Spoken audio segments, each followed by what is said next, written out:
All right, gang, we're going to jump right into this one. I'm really excited about this. This was inspired, and it's a big word with this young lady is inspired because she's constantly finding ways to get herself in spirit, to get connected. And we had a conversation that I said we got to have that on the podcast because this is something that people must hear. So let's hear it for Dr. Denise Dopps, coming all the way from Wichita, Kansas. How you doing, darling? Thanks. I'm good. Thank you for having me. That looks like such an awesome room you are sitting in. It looks like I want a room like that. That looks like such a nice healing space. Where are you? That's great. This is my dining room. I'm sitting at my table. So this is the place where my kids do art projects and homework, and we eat here sometimes. What a great, I mean, it's like a 5-star hotel or something. That's beautiful. Thanks. I appreciate that. So I don't know if we were at DE or where we were, and you and I were having a discussion, and we were talking about how people or how you or how we can process fear, which is like probably one of the most detrimental, feelings that we could go through. So why don't we open up with that? I mean, where are we at with that? Yeah. So, gosh, it's one of the most low vibration emotions you can feel. But it's part of the human condition. So we all face it. It's not something that is isolated to, just the weak or, certain races. It's definitely all of us, no matter how strong you are, but it's how you process that it really determines your entire life and your entire future. So about almost 2 years ago to the day, I was diagnosed with stage 4 colon cancer. And just a little background on fear, because, I feel like I have certainly a strong case of dealing with fear after that. And when I first found out, I guess it took me a minute to find that fear. So I was, frantic. I was, I was obviously fearful, but to get down to that base emotion of fear, it's a very brave thing that you have to do. It's easy to distract yourself. It's easy to process the fear through like anger or confusion or frustration. And so as I've been going through this 2-year journey of bringing myself back to wholeness, I've really had to find a process of dealing with this fear, because unfortunately it's something that it wasn't just fearful that first time. I mean, something new comes up all the time that brings me back to that place of fear. So this process has helped me. It's really saving my life, and I'll explain why here in a minute. But so my process is find it, feel it, face it, and then replace it. So for example, if you're tomorrow, I'm leaving. I'm not sure when this will air, but it'll probably have already been done by the time. But tomorrow I'm leaving for the Mayo Clinic, and we're getting scans. I haven't had scans in maybe 4 months, so I'm due. But I've had some recent testing that didn't show great results. So this scan is going to show us maybe possibly where there's new growth. So as I approach this week coming up at Mayo, it's always very scary for me, but it always shows up as something else leading up to it. Like I'm short with my family, or, I start eating junk food, or I'm constantly on my phone, and I'm like, what am I doing here? I'm like, compulsively shopping and things like that's just not me. And it just gives me that like hangover feeling. And so when I start to see that pattern happening, I have to really stop and find what is the base of these these actions, these choices I'm making, and it's fear. So I'm like, oh, okay, that's fear. And that's the first step, finding the fear and giving attention to your clues. So once I find it, the next step I go through is you feel it. You allow that feeling to be in your body. You allow the discomfort to take over you for a second, so you can feel the depth of it. Pay attention to it, both in your body and in your mind. Where in your body are you feeling this? But it requires you to get off your phone and stop watching TV and sit in your silence for a moment. And just, even when I feel that fear, it's almost like a vibration in my body. I can physically feel it. So I don't know if you've ever had that experience of, feeling different vibrations of different emotions. Have you felt that before, Dr. Judson? Come on, we're human, right? I mean, I think we'd be Right. lying. I think I think that's one of the main things here is who hasn't. Yes. But you said it. We find other things, whether it's eating, drinking, shopping, getting on the phone, to distract us from feeling it. And I think that's huge. I mean, I took notes on that as you wrote it, is creating that consciousness to accept the vibration and say, okay, you're here right now, but now I got to feel it, right? Which is tough because we're trained not to feel anymore. Like if you feel anything, you take a pill, you drink something, you're replacing it, trying to get some feel good chemicals running through your body. Have I been there? My entire life I've been there. And I think this could be pivotal for people to learn this process that you're teaching right now. I appreciate you saying that, but it's such an easy step. Like every step leads to the next. And I feel like every step is more and more freeing, and it's a higher and higher vibration. And, after you feel it you just allow yourself to have that emotion, that human experience of fear. And that's really like facing it too. So then that's the next step, is facing it. Like, okay, what is the worst thing that can happen in this situation? So, for example, if we talk about my diagnosis, what, potentially in my reality, the worst thing that could happen is separation. Separation from my family and my kids, and experiences with my family in the future. But also facing it is asking the questions, can I trust our creator? Can I trust the process?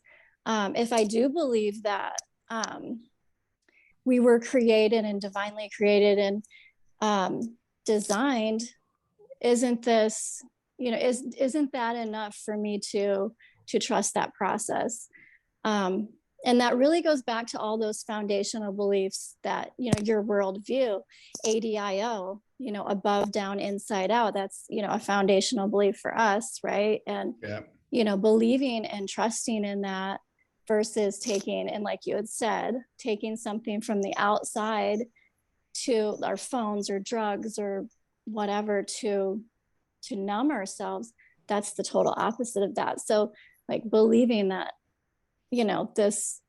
this existence is exactly where I shall be, at where I'm supposed to be, and nothing will pass by me that was meant for me. I will always receive the gifts of our Father. And just changing our perspective on why we're having the fear. It's, where is that from, right? So is it almost like well, one, you keep using the word vibration. How do you explain vibration to somebody? What is vibration?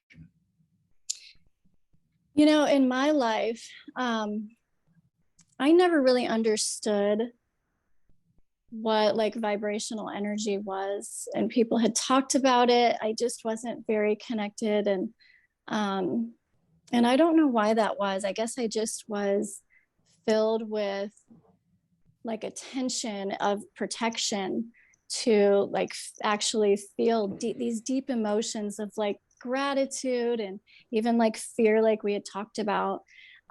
So the first time I had ever really allowed myself to like feel these vibrations, I had went to, in 2021, I had, my condition had gotten significantly worse, and it was a very tough time for me spiritually. So, you know, my husband, Ryan, you guys are pals at DE. He said, you got to get out of here. Go to your place, go to your happy place. So he sent me to Hawaii for a month, and I spent lots of time praying and meditating. I did, Qigong. I, you know, walked the beach every day. I swam in the ocean every day, even if it was cold or raining, I did it. And towards the end of this trip, I started really getting connected and starting to drop into meditations a lot easier, and starting to like really feel the presence of God in my life. And one of the last things I did for myself was sign up for this, what is it called? The sound. Sound healing, or Yeah, it was a sound therapy, with the sound bowls and the gongs. And I had only done maybe one or two before, but it just sounded like something peaceful for me to do, like to end this journey, of, you know, of facing my deepest fears, really. So I went to this sound, bath, a sound bath, that's what it's called. I went to the sound bath, and it was outside under the stars, and it was extremely beautiful. And I was laying there, and I was just surrendering to the sounds. I was surrendering to nature. I looked up in the sky, and it was just filled with these beautiful stars. And I just felt gratitude like I had never felt before in my entire life. I just felt gratitude for life. I felt gratitude for the people who had allowed me to be there. There was a fundraiser that, DE had started for me, a GoFundMe for this situation or situations like this. So I was feeling the deep gratitude for the people who, you know, paused their life to enrich mine. And I just felt like a vibration, like a physical vibration run all the way to my toes, to my fingertips. It was one of the most peaceful, beautiful things I'd ever felt. And I felt so close to God in that moment. It's really, it's just undescribable, what I felt in that moment. But I knew in that moment when I felt that vibrational, like that physical vibration run through me, I knew that was healing, and that it is the opposite of cancer. I just knew it. And, you know, I came out of that, and I try to connect with that emotion of gratitude as often as I can. But then like I started playing with trying to feel like fear, like these vibrational feelings of fear. And I was able to do that. And, you know, have you ever studied Joe Dispenza work, or do you know of his work? He's a yes, chiropractor. Okay. yeah, heck of a story. Yeah, amazing work. And he talks about different vibrational levels in the body, and like these low vibrations moving up to these high vibrations, and how when you connect with these higher vibrations of gratitude and love and creativity, you're actually physically changing your cells to produce an outcome of that future. So it's all about, you know, just connecting with those different levels of vibration, and just you know, being very, very conscious of what your thoughts are, and what vibration those are sending out as well. Does that make sense? I Yeah, mean, I it's mean, hard to explain, but No, I'm with you. And I think one of the things is to try to maybe spell it out with someone who's maybe having a tough time kind of processing some of this because um, like I've studied a lot of this. I've been down the road where I had a life decision to make. And, when you feel yourself, staring at that reality of, okay, and I liked how you used the word separated. I picked up on that. I mean, because I think the words we use will affect our vibration. And when I was going through the Mm, process myself, I basically told people how I expected them to talk to me, not talk to me, because I had to create that vibration of healing and also power. Like I didn't want anyone or anything taking away my power, which is so hard in this world because people do it without even realizing it. So you talked about, there's a couple of key things you said there, which I don't want to mess this up, but you talked about how things are going to happen around you and you believe that it's part of the process. It's happening for a reason and you recognize it. Because people will say, all right, you surrender and you have faith, which means you're surrendering to God, which is the greatest energy, the highest vibration. But why is this happening to me if I have that? And I go back to a specific point that I always think about when you, me, Ryan, a couple of people went out to a steak restaurant. And I was joking that you were going to eat the garnishes off my steak, like the parsley, because you guys, you're vegetarian. And we were joking about it. And then when you got diagnosed, I'm like, that's not fair. She's doing life better than me. And I was mad at God. I was like, you know what? Like I've made more mistakes than this poor young girl. And I go back to that time in that, I don't know if you remember that. It was a steakhouse. It was a beautiful place. And we had this interaction that I always go back to. But it's like, why? Like, how do you deal with that? And I know people are dealing with it. oh gosh, I know it's one of those things where I wish the answers were easier, but they're never they're never easy. It's never Right. easy. Um, and I still struggle with that. I was even, as I mentioned, I'm heading to the Mayo Clinic tomorrow, and I just still think, why me? Why is this happening to me? And like, if I could do anything to take it away, I would. But it's those living it, I feel like that's like living in that past, that past tense, that past reality, that can only point to a future that past reality would point to. Right.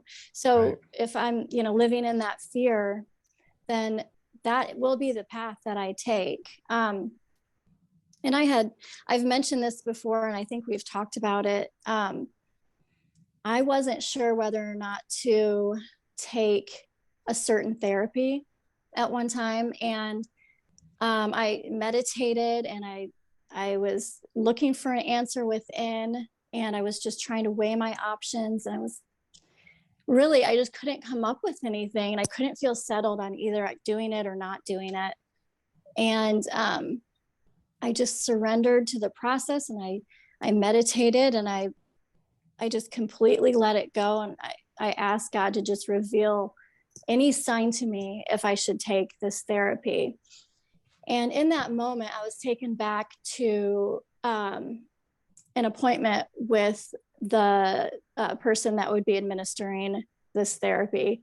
And I looked into his eyes, and I remember this is exactly what happened. I looked into his eyes, and there was just no hope there.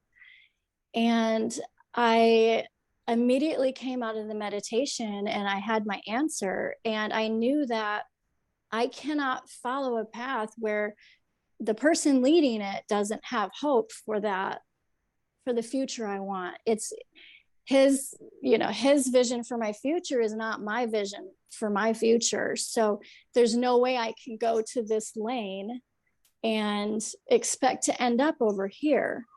It's like that where they say the compass, if you're off just by 1 degree, you end up in 2 different destinations. So I think, you know, having those fears is totally normal. That, why me? How did this happen to me? And feeling that it's unfair. But if you just take that and maybe see it through like the creator's eyes, who's filtering my entire life, this is here for me, right? So just switching that over a little bit is going from one lane to the other lane, and it's a different destination. Yeah. Yeah. So you go from find it, feel it, face it, and then Yes, replace. replace it. So we were talking about the vibrational levels, and if I'm feeling that fear, I want to replace that low vibration with a higher vibration, because that's how you create that future and a different reality. So I always replace it with gratitude, only because that was revealed to me at the time, that was what's healing me. Any, I think, high vibration feeling like love, or any high vibrational energy, you could probably replace it with. I just use gratitude, because I feel like gratitude is the ultimate state of receiving, right? So if you can replace fear with gratitude, then you're going to be receiving exactly what God has planned for your life, or the universe, however you believe. So it moves you towards that future that you want to create, versus the past. And So essentially, one of the big things, because you've said it a couple of times, is knowing what you want to create. So how does an individual get to a place? Let's say someone's not even diagnosed. It would make sense to follow this protocol. How do they know what to create? What does that mean? Yeah. So I think people do struggle with, where are you saying what to create, like what type of future to create, or is that what you mean? Yeah, because I mean, if we go back to vibration, and we live in this world that throws a vibration within us, and now we want to, people, I believe in their heart, want change. They just don't know what action steps to take, right? So to give them guidance to say, if you're not happy where you are right now, and that creates a state of fear, which is where they live. I would say many people live there, but they say, well, I don't know what to do. I mean, I've had this conversations 1,000 times in the office. They don't know what to do. It's really bringing them to a place of, well, what do you want? You know, and Be super specific, right? yeah, and Yeah. I think people don't give them the space until they're hit with something, right? You wake up, you don't feel well, you go to the doctor, and you walk out like, uh-oh, now what? And now you got a decision to make. The way you've handled this is monumental. And I think it's giving people almost a blueprint, because one, you could have become a victim, right? You could have taken, instead of it being a dream, it could have been looking in the doctor's eyes, and you put yourself in that vibration, who had no hope, and you still listened to him because he was the authority. But you came to a point realizing he's not the authority, God's my authority, and that's the vibration I'm going to listen to, is what I'm hearing. That's exactly it. So how can we give people hope, faith, a space to look towards that vibration? Right. Right. So I feel like a lot of people surrender to the emotions of the past instead of in the present, which is that this moment that we have at this very moment we're living is this complete power we have. We're making decisions in our mind right now that are going to affect our future. So just getting super specific on what you want, and just, does this belong in my future, right? And just being extremely specific about what future you want, what you'll allow, and you stay in that vibration. What would it feel like? What is it going to feel like for me and my family to have overcome this? What feelings am I going to experience, and bringing that to the current day, and like living that, and that programs those cells to just produce. And we know this, our environment will change our chemical reactions in our body. So if you create an environment that is, coherent with the future you want, your cells are reacting to it. It's all the epigenetics that they talk about, and how, just we're like I guess like 300 genes away from being a chimpanzee, right? So it's like, what expression do you want to give your cells today that will bring you to that very specific future? And stay out of the past, stay out of what people tell you is the truth. It's not aligned with your truth. So you can't entertain that. You just have to move forward and, just keep reaching for those emotions. Because I think, it all started with fear, right? So I think that unknown creates the deepest fear, right? Because it's uncertainty and it's a not knowing.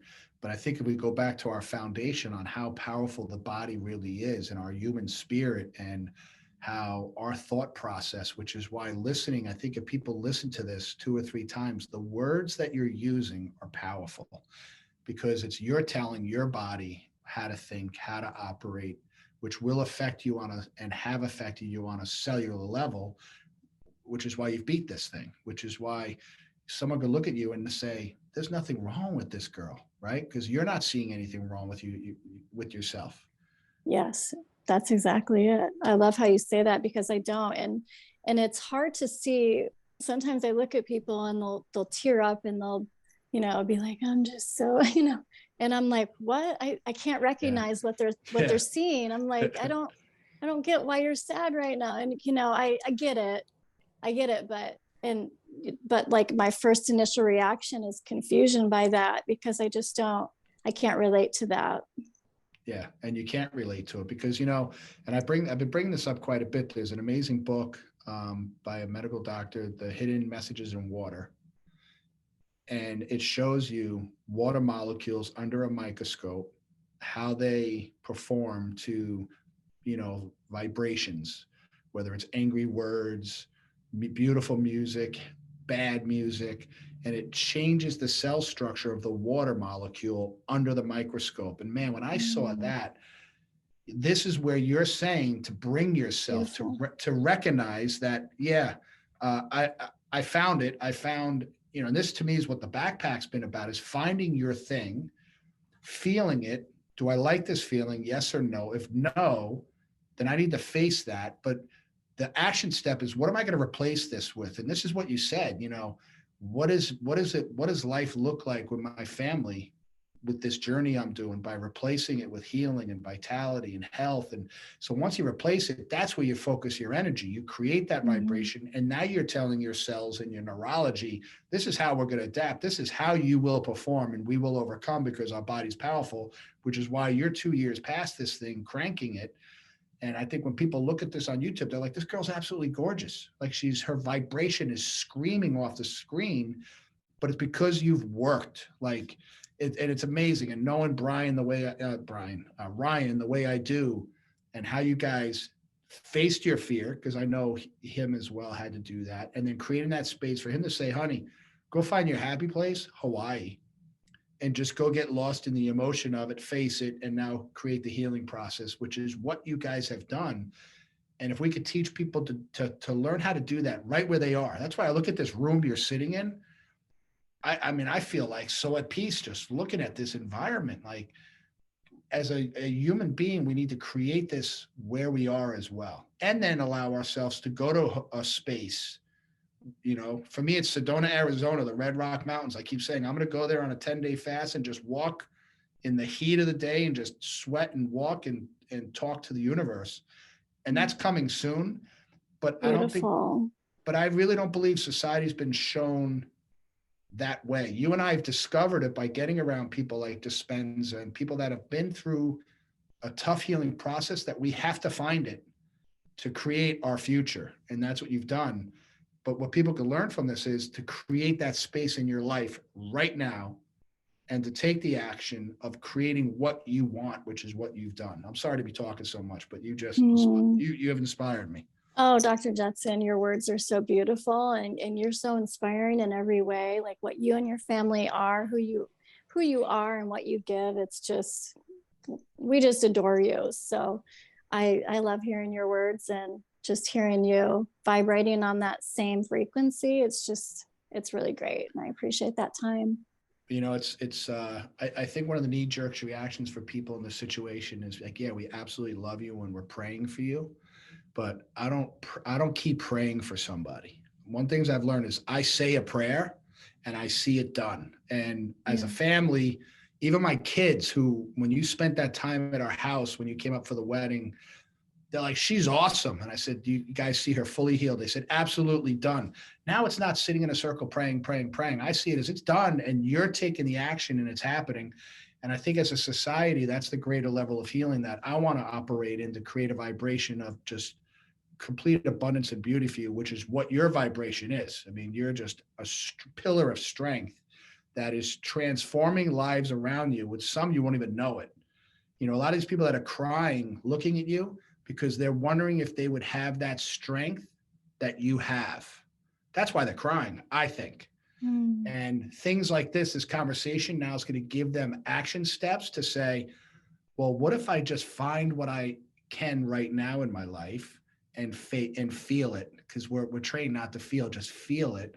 Face whatever that thing is head on now, and now create our destiny here on out for our life to affect every cellular, tissue, water molecule, neurological output that's going on from above down, inside out. And that's what you're showing people, girl. I love how you say that. That's spot on. And that water study, I've seen the pictures that you were talking about. It's incredible. It's like, that is words. That words create. They're magic, aren't they? Yeah. It's beautiful. Well, listen, girl, you're absolutely, your words are the most beautiful here. Your walk is the most beautiful here. Your visit at that fancy little clinic you're going to is going to be exactly what it's supposed to be and beautiful. It's just you're going through the process. Yes. And I want to thank you, and I'm proud to call you a friend and to be on the spiritual journey with you. So thank you, girl. Oh, thank you so much for having me. I have so much gratitude for what you're doing for all of us. Thank you. Absolutely. And this right here, this conversation, you're going to open up hearts and help transform thousands and thousands of lives. So thank you. All right, girl. I'm glad to be of service. You're blessed. Thank you so much, Dr. Judson. You got it.